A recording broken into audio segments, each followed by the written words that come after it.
আমরা রাতে ঘুমাতে চাই। আমি আর গুলির শব্দ শুনতে চাই না। আমি চাই না হেলিকপ্টার আকাশে ঘুরুক, হেলিকপ্টার থেকে গুলি বর্ষণ হোক, টিয়ার শেল ফাটুক। আমি চাই না আর কোনো 6 বছরের শিশু বাচ্চা ছাদে খেলতে যায় মারা যাক। আমাদের স্টুডেন্ট কমে গেছে, আপনারা এখানে দেখবেন না। আগে জুলাইয়ের 1 তারিখে যতগুলো স্টুডেন্ট ছিল আপনারা এখানে দেখবেন না, কারণ তাদের বেশিরভাগ আহত, নিহত আর আটক। আমরা বিচার চাই, আমাদের 9 দফা দাবি পূরণ করা হোক, আমাদের সমন্বয়কদের ছেড়ে দেওয়া হোক, আর আমরা নিরাপত্তা চাই। আমি চাই আমি যেন রাস্তাতে যাওয়ার সময় ভয় না পাই যে আজকে আমি বাসায় পৌঁছাতে পারবো না কিনা।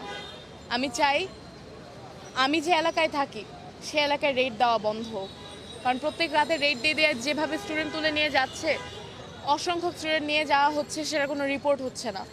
আমরা শুধু আমাদের নিরাপত্তা চাচ্ছি, আর 9 দফা দাবি পূরণ হোক, আর আমাদের সমন্বয়কদের ছেড়ে দেওয়া হোক।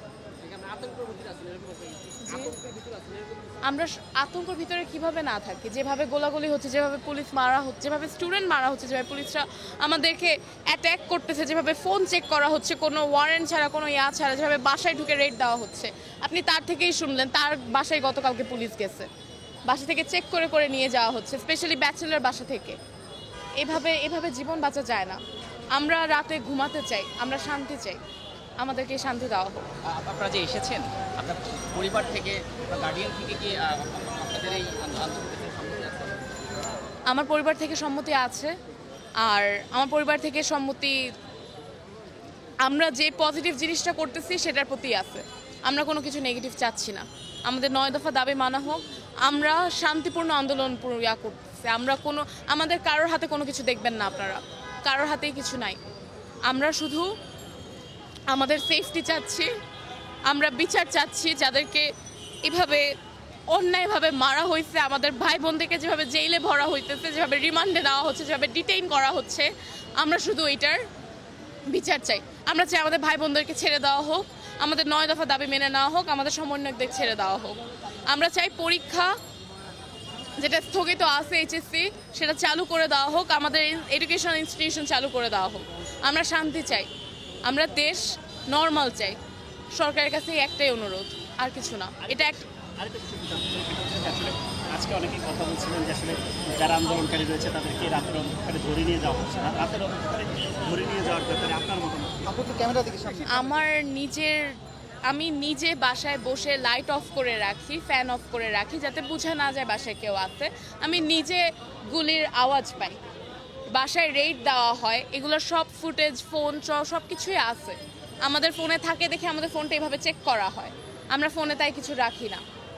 তবে ইন্টারন্যাশনাল মিডিয়া, আল জাজিরা বলেন, CNN বলেন, BBC বলেন, ইন্ডিয়ান অনেক ইন্টারন্যাশনাল মিডিয়াও কভার করেছে এটা। এগুলো মিথ্যা না। রেড দেওয়া হচ্ছে, আমাদের স্টুডেন্ট কমে গেছে, আপনারা এখানে দেখবেন না। আগে জুলাইয়ের 1 তারিখে যতগুলো স্টুডেন্ট ছিল আপনারা এখানে দেখবেন না, কারণ তাদের বেশিরভাগ আহত, নিহত আর আটক। আমরা চাই এই আহত আর নিহত ফ্যামিলিদেরকে কম্পেনসেশন দেওয়া হোক।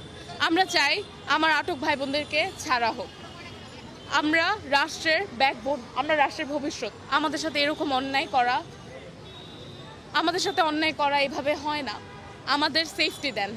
এই পরিস্থিতিতে বিশ্ববিদ্যালয়গুলো শুরু করা সম্ভব কিনা, বা বিশ্ববিদ্যালয়গুলো খুলে দেওয়া উচিত? আমাদের 9 দফা দাবি মেনে নিলে, কারফিউ উঠায় নিলে, সবকিছু ঠিক হয়ে গেলে কেন ইউনিভার্সিটি চালু হবে না? আমাদের নিরাপত্তা দেন। আমাদের দাবির মধ্যে শেষ দাবি, 9 নম্বর দাবি হচ্ছে আমাদের কোনো স্টুডেন্টদের, কোনো ইউনিভার্সিটি স্টুডেন্টকে হেনস্থা করা যাবে না। এই আন্দোলন নিয়ে কোনো কিছু নিয়ে হেনস্থা করা যাবে না, এটা আমাদের দাবির মধ্যে একটা দাবি আছে। তাহলে কেন ইউনিভার্সিটি খুললে আমরা সেফ ফিল করবো না আমাদের পড়াশোনা পার্সু করতে? পড়াশোনা কেন আমরা করতে পারবো না? পড়াশোনা না করলে আমরা দেশ কিভাবে চালাবো? আমরাই তো চালাবো, আমরাই তো এই দেশের ভবিষ্যৎ। কারা? স্টুডেন্টরা। আমরাই তো ভবিষ্যৎ। এটাই আমরা চাচ্ছি, আমরা নিরাপত্তা চাচ্ছি। আমরা 9 দফা দাবি আমাদের মেনে নেন, আমাদের সমন্বয়কদের ছেড়ে দেন। আমরা রাতে ঘুমাতে চাই, আমি আর গুলির শব্দ শুনতে চাই না। আমি চাই না হেলিকপ্টার আকাশে ঘুরুক, হেলিকপ্টার থেকে গুলি বর্ষণ হোক, টিয়ার শেল ফাটুক। আমি চাই না আর কোনো 6 বছরের শিশু বাচ্চা ছাদে খেলতে যায় মারা যাক, আর কোনো শিশু বাচ্চা বসার টেবিলে, মানে পরের টেবিলে বসে মারা যাক, বারান্দায় গুলি খেয়ে। আমরা আর নিতে পারতেছি না। আমরা বিচার চাই, এগুলোর আমরা বিচার চাই।